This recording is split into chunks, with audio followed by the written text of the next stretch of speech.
जय शिवराय मित्रांनो आत्ता आलो मी गोंधळेला. गोंधळकर महाराजांच्या दर्शनासाठी आम्ही आत्ता आलो आहे. तिकडे पंढरपूरला आमचं दर्शन झालं आणि म्हसवड मार्गे आम्ही आता गोंधळेला पोचलो आहे आणि आता गोंधळे महाराजांच्या समाधी मंदिर जे आहे तिकडे मी चाललो आहे. तर चला आपण तिकडे दर्शन घेऊया. आता आपण गोंधळकर महाराजांच्या समाधी मंदिराकडे जातो आहे. इकडे प्रिशा आणि सोनल पुढे चालली आहे. गाडी पार्किंगमध्ये पार्क करून आपण आता चालू आहे समाधी मंदिराकडे.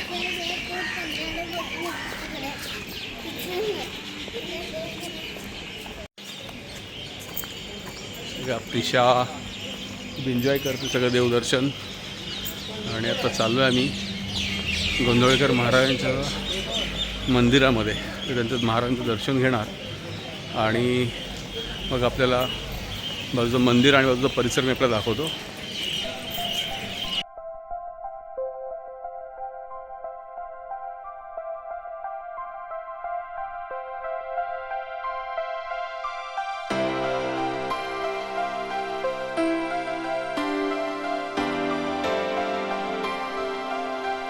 इकडे ब्रह्मानंद मंडप आहे आणि या बाजूचं सगळं दिसतं आहे हे सगळं इथे भक्तिनिवास आहे. त्या भक्तिनिवासामध्ये सगळ्या भक्तांची राहण्याची अशी व्यवस्था केली जाते. आणि एक विशेष आपल्याला ऐकू येत असेल तर बघा, तिन्ही सांजेची वेळ आहे, आता सूर्यास्त झाला आहे आणि पक्ष्यांचा किळवेळाचा आवाज बघा किती इथे येतो आहे. गोंधळकर महाराज जे आहेत त्यांच्या इथे समाधी मंदिर आहे आणि बाजूचा संपूर्ण परिसर बघताय भक्तनिवासी आहे. आणि इकडे बघा भक्तजण असे बाहेर बसलेत छानपैकी. आज गुरुवार आहे आणि सगळे भक्तजण बाहेर बसलेत आणि पक्ष्यांचा आवाज बघा, म्हणजे किती अतिशय सुंदर तिथलं वातावरण आपल्याला दिसतं आहे. आणि बाजूला जे आहे हे समाधी मंदिर.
खूप छान असं समाधी मंदिरात दर्शन झालं आमचं.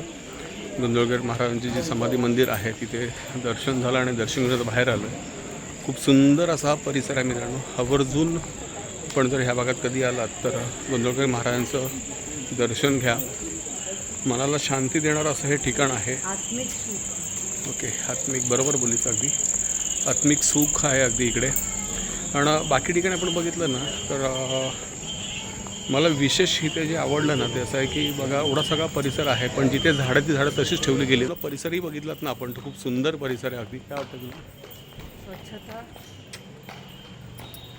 अफलातून स्वच्छता आहे आणि विशेष म्हणजे आपल्याला कुठेही प्रसाद बाजूला पडलेले दिसणार नाही. दर्शनाची रांगी म्हणजे अगदी आज गुरुवार होता पण जास्त काही गर्दी नव्हती इकडे. इतर वेळेला प्रचंड गर्दी असते आणि इतरही प्रोग्राम असतात. गुरुपौर्णिमा असते त्यावेळेला खूप या ठिकाणी गर्दी असते. अगदी रात्रंदिवस या ठिकाणी अन्नछत्र हे चालू असतात. तर निश्चितच मित्रांनो आवर्जून भेट द्या गोंधळकर महाराजांचं जे समाधी मंदिर आहे आणि या परिसराला. तर चला आपण आता निघूया, आपल्याला पुढे मार्गस्थ व्हायचं आहे. भेटू पुढच्या व्हिडिओमध्ये. तोपर्यंत बाय बाय, सी यू. जय श्रीराम. जय श्रीराम.